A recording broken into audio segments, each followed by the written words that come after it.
नमस्कार, आप देख रहे हैं रफ्तार मीडिया और मैं आपके साथ प्रियंका मलिक हाजिर। उत्तराखंड की तमाम छोटी बड़ी खबरें लेकर खबरों का रुख करेंगे, लेकिन सबसे पहले एक नजर डाल लेते हैं इस वक्त की हेडलाइंस पर। यूपीसीएल के एमडी अनिल यादव के सेवा विस्तार पर हो रही सियासत, कांग्रेस ने सरकार पर लगाया भ्रष्टाचारियों को संरक्षण देने का आरोप। सेवा विस्तार के फैसले पर समीक्षा की तैयारी में बीजेपी। केदारनाथ उपचुनाव में कांग्रेस कर रही जीत का दावा, विधायक सुमित हृदयेश बोले केदारनाथ तीर्थ यात्रा में अव्यवस्थाओं का रहा बोलबाला, उपचुनाव में भुगतना पड़ेगा सरकार को परिणाम। भाई दूज के पावन पर्व पर शुभ मुहूर्त में बंद हुए केदारनाथ और यमुनोत्री धाम के कपाट, हजारों श्रद्धालु बने भव्य पल के साक्षी, हर हर महादेव के जयकारों से गूंजी केदार घाटी। और दिवाली की आतिशबाजी ने उत्तराखंड की फिजाओं में घोला जहर, देहरादून और काशीपुर की हवा सबसे ज्यादा हुई प्रदूषित, धीरे धीरे हटेगा आबो हवा में घुला जहर। हेडलाइंस के बाद बुलेटिन में खबरें विस्तार से। उत्तराखंड में धामी सरकार ने यूपीसीएल के एमडी अनिल यादव को 2 साल का सेवा विस्तार तो दे दिया, लेकिन अनिल यादव पर कई गंभीर भ्रष्टाचार के आरोप लगे हैं। ऐसे में अनिल यादव को लेकर सियासी गलियारों में चर्चाएं थमने का नाम नहीं ले रही है। कांग्रेस इस मुद्दे को लेकर केदारनाथ उपचुनाव में सरकार को घेरने का भी काम कर रही है। यह रिपोर्ट देखिए। यूपीसीएल के एमडी अनिल यादव के सेवा विस्तार को लेकर उत्तराखंड में सियासत थमने का नाम नहीं ले रही है। सरकार के इस फैसले के खिलाफ कांग्रेस लगातार हमलावर है। केदारनाथ उपचुनाव में कांग्रेस इस मुद्दे को भुनाने का काम कर रही है। कांग्रेस ने सरकार पर भ्रष्टाचारियों को संरक्षण देने का भी आरोप लगाया है। कांग्रेस के नेता प्रीतम सिंह का कहना है कि भ्रष्टाचार को लेकर बीजेपी की कथनी और करनी में काफी फर्क है। सरकार ऐसे अधिकारियों को संरक्षण दे रही है जिन पर भ्रष्टाचार के गंभीर आरोप लगे हैं। सरकार सर से पांव तक भ्रष्टाचार में डूबी हुई है और ऐसे अधिकारियों को संरक्षण देने का काम कर रही है जो भ्रष्टाचार में डूबे हैं, जिन पर भ्रष्टाचार के आरोप है। तो आप अंदाजा लगा सकते हैं कि सेवा विस्तार क्यों दिया जा रहा है और किस लिए दिया जा रहा है। ये स्पष्ट परिलक्षित लगता है ये सही है, हो जाता है उसको सेवा देखिए, मैं बड़े स्पष्ट शब्दों में कहना चाहता हूँ, यदि कोई योग्य अधिकारी है तो उसको आप सेवा विस्तार दें, तो मैं समझता हूँ कि हर आदमी उसको स्वीकार करने का काम करें। लेकिन जिन पर भ्रष्टाचार के आरोप लगे हैं उनको आप सेवा विस्तार देने का काम कर रहे हैं, तो इसका मतलब तो सरकार की कथनी और करनी में कोई फर्क नहीं। जो आरोप हम लगा रहे हैं कि सरकार सर से पांव तक भ्रष्टाचार में डूबी हुई है, वो सत्य साबित हो रहा है। वहीं इस मुद्दे पर विपक्ष ही नहीं बल्कि खुद सत्ता पक्ष के नेता भी अपनी सरकार के फैसले पर सवाल खड़े कर रही है। पहले बीजेपी विधायक विनोद चमोली ने अनिल यादव के सेवा विस्तार को गलत बताया था और अब बीजेपी के प्रदेश अध्यक्ष महेंद्र भट्ट का भी कहना है कि इस फैसले की समीक्षा होनी चाहिए।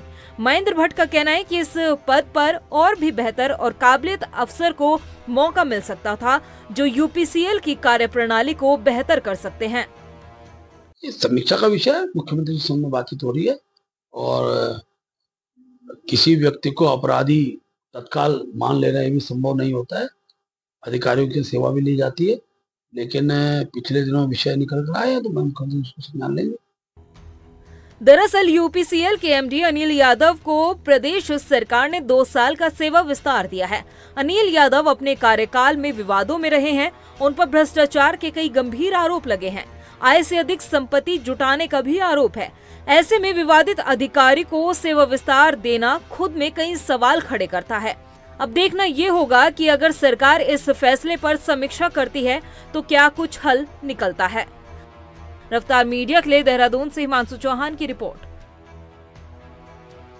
हल्द्वानी विधायक सुमित हृदयेश ने केदारनाथ उपचुनाव में कांग्रेस की जीत का दावा किया है। विधायक सुमित हृदयेश ने कहा कि केदारनाथ तीर्थ यात्रा में अव्यवस्था और परेशानियों को लेकर जनता सरकार से बेहद नाराज है, जिसका खामियाजा सरकार को उपचुनाव में भुगतना पड़ेगा।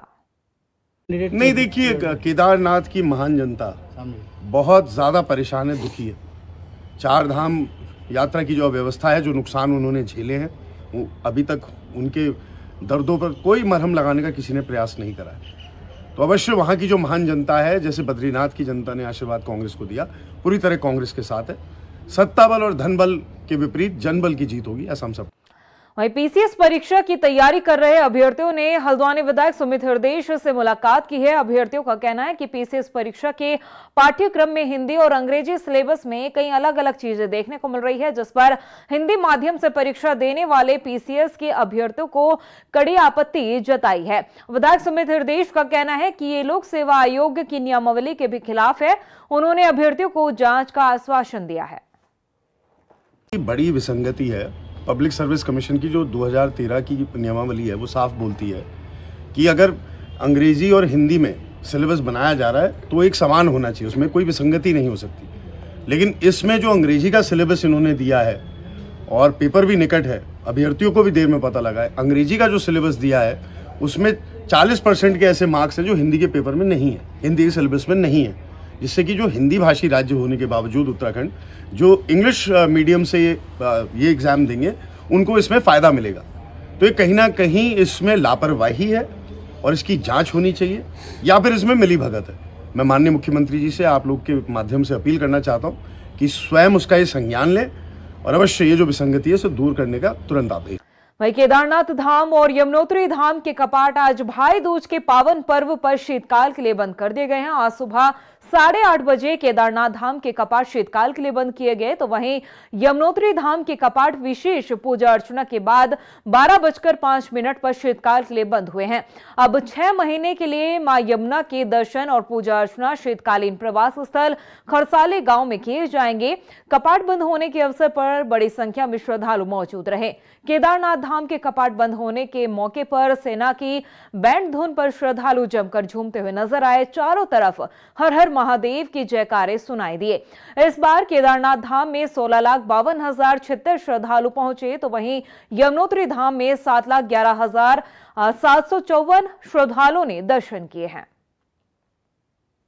हिमालय की दिव्य उपत्यकाओं में उपस्थित भगवान श्री केदारनाथ जी का दिव्य मंदिर 12 ज्योतिर्लिंगों में से केदारेश्वर ज्योतिर्लिंग। आज भैया दूज के दिन भगवान श्री केदारनाथ जी के श्री कपाट बंद कर दिए गए और प्रातः काल में भगवान का जो है महाभिषेक कर, भगवान का श्रृंगार कर, महाभोग लगा करके भगवान को समाधि पूजन करके समाधि में भगवान शिव इस जगत के कल्याण के लिए, इस जगत के शिव भक्तों के कल्याण के लिए भगवान शिव इस हिमालय की दिव्य श्रृंखला में तब में विराजमान। आज से इस दिव्य स्थान पर देव पूजा प्रारंभ हो गई। हिमालय की दिव्य परंपरा है, 6 माह तक नर पूजा है, 6 माह तक यहाँ पर मानव उनके द्वारा भगवान का दर्शन अर्चन पूजन, उनकी उपासना, उनके लिए जप तप किया जाता है और 6 माह के उपरांत यहाँ पर देव पूजा प्रारंभ हो जाती है। भगवान के प्रथमादिगण जो भगवान के दिव्य गण है, यक्ष गंधर्व किन्नर नंदी जी, भृंगी जी, माँ जगदम्बा भगवान के श्री चरणों की सेवा करते हैं। दिवाली के त्योहार पर हुई आतिशबाजी ने उत्तराखंड की आबो हवा को काफी प्रदूषित कर दिया है। प्रदेश में इस साल दीपावली के मौके पर पटाखों की गूंज के बीच निकलते जहरीले धुएं ने हवा में जमकर जहर खोला है, जिससे प्रदेश के प्रदूषण का जो स्तर है वो दिल्ली के प्रदूषण स्तर तक पहुंच गया है। यह रिपोर्ट देखिए। दिवाली के बाद आतिशबाजी का शोर तो थम गया है, लेकिन उत्तराखंड की आबो हवा में घुला जहर अब भी बरकरार है। प्रदेश का एयर क्वालिटी इंडेक्स लगातार सामान्य से कई गुना अधिक बना हुआ है। हालात ऐसे हैं कि उत्तराखंड के प्रदूषण का स्तर दिल्ली के प्रदूषण स्तर तक पहुंच गया है। खासकर देहरादून शहर के घनी आबादी क्षेत्र में हवा की गुणवत्ता बेहद खराब बनी हुई है। 30 अक्टूबर से पहले राजधानी देहरादून में AQI लेवल 96 से 107 तक था, लेकिन 30 से 31 अक्टूबर को देहरादून का एवरेज AQI लेवल 288 तक पहुंच गया। जबकि बढ़ते प्रदूषण के मामले में काशीपुर दूसरे नंबर पर रहा, जहां AQI लेवल 269 रहा। रुड़की में 31 अक्टूबर को AQI लेवल 233 रहा। हरिद्वार में एयर क्वालिटी इंडेक्स लेवल 211 रहा। ऋषिकेश में AQI लेवल 175 रहा। नई टिहरी में एयर क्वालिटी इंडेक्स लेवल 93 रहा, जबकि सामान्य दिनों में 40 तक रहता है। नैनीताल में AQI लेवल 103 तक पहुंचा, सामान्य दिनों में 50 से 60 के बीच रहता है। उत्तराखंड के मुख्य शहर जिसमें देहरादून, हरिद्वार, ऋषिकेश, काशीपुर में जो एयर क्वालिटी इंडेक्स की कैटेगरी रही है, इस बार मॉडरेट से पुअर में कैटेगरी में दर्ज किया गया है। हरिद्वार में एयर क्वालिटी इंडेक्स पिछले साल की तुलना में काफी अच्छा रहा है। मुख्य रूप से इस बार PM 2.5 और PM 10 को कम करने का उद्देश्य था, जिसके क्रम में विविध शहरों में नगर निगमों द्वारा पानी का छिड़काव भी किया गया। पहली बार ड्रोन से जो स्प्रे करते हैं हम लोग धूल को कम करने के लिए, वातावरण को शुद्ध करने के लिए, उसका भी उपयोग किया गया है। इससे ओवरऑल जो क्वालिटी है हमारी उसमें सुधार आया है। ये दिवाली के रात में काफी मात्रा में एयर क्वालिटी में जो पुअर क्वालिटी का इंडेक्स दर्ज किया गया था, लेकिन वर्तमान में ये मॉडरेट और सेटिस्फैक्टरी कैटेगरी में दर्ज किया गया है। दिवाली के मौके पर पहाड़ से लेकर मैदान तक की हवा में घुले इस जहर को कम करने के प्रयास किए जा रहे हैं। जहरीली हवा को शुद्ध करने के लिए पानी का छिड़काव किया जा रहा है। शहरों की फिजा में खुले जहर को छटने में अभी कुछ दिन और लग सकते हैं। ऐसे में आप अपनी सेहत का ख्याल रखें, खासकर जिन लोगों को सांस से संबंधित किसी भी तरह की कोई परेशानी है, वो सभी लोग मास्क का इस्तेमाल जरूर करें। रफ्तार मीडिया के लिए देहरादून से हिमांशु चौहान के साथ ब्यूरो रिपोर्ट। वहीं उत्तराखंड यातायात निदेशालय यातायात प्रबंधन के लिए एक बड़ी योजना तैयार कर रहा है। इसके लिए AI की भी अब मदद लेने पर कार्य किया जा रहा है। पुलिस महानिरीक्षक और निदेशक यातायात अरुण मोहन जोशी ने इसका सॉफ्टवेयर तैयार करने वाले समूह आर्किड्स को दून के लिए हार्डवेयर और सॉल्यूशन का आंकलन करने के निर्देश दिए हैं। अरुण मोहन जोशी ने बताया कि ट्रैफिक पुलिस यातायात प्रबंधन को लेकर बेहतर करने की कोशिश कर रही है। देखिए, मेन फोकस है जो ट्रैफिक को हम कैसे बेहतर कर सकते हैं, उसको बेहतर करने के लिए हम पे संसाधन क्या क्या है। संसाधन जो मैन पावर के टर्म्स में भी हमारे पास है। इसके अलावा जो इंफ्रास्ट्रक्चर है, रोड्स हैं, पार्किंग है, उनको एग्जामिन करना है। इसके अलावा जो टेक्नोलॉजी में जो भी बेहतर चीज़ें आ रही हैं, जो टूल्स आ रहे हैं, उनको कैसे और बेहतर तरीके से इस्तेमाल कर सकते हैं। इन सबको साथ में लेकर के क्या बेस्ट पॉसिबल प्लान हो सकता है, वो हम लोग तैयार करना चाहते हैं। प्रदेश की खबरों में इतना ही। फिर हाजिर होंगे कुछ खास खबरों के साथ। तब तक के लिए मुझे दे इजाजत, लेकिन जाने से पहले एक नजर हेडलाइंस पर। नमस्कार। UPCL के MD अनिल यादव के सेवा विस्तार पर हो रही सियासत। कांग्रेस ने सरकार पर लगाया भ्रष्टाचारियों को संरक्षण देने का आरोप। सेवा विस्तार के फैसले पर समीक्षा की तैयारी में बीजेपी। केदारनाथ उपचुनाव में कांग्रेस कर रही जीत का दावा। विधायक सुमित हृदयेश बोले, केदारनाथ तीर्थ यात्रा में अव्यवस्थाओं का रहा बोलबाला। उपचुनाव में भुगतना पड़ेगा सरकार को परिणाम। भाई दूज के पावन पर्व पर शुभ मुहूर्त में बंद हुए केदारनाथ और यमुनोत्री धाम के कपाट। हजारों श्रद्धालु बने भव्य पल के साक्षी। हर हर महादेव के जयकारों से गूंजी केदार घाटी। और दिवाली की आतिशबाजी ने उत्तराखंड की फिजाओं में घोला जहर। देहरादून और काशीपुर की हवा सबसे ज्यादा हुई प्रदूषित। धीरे धीरे हटेगा आबो हवा में घुला जहर।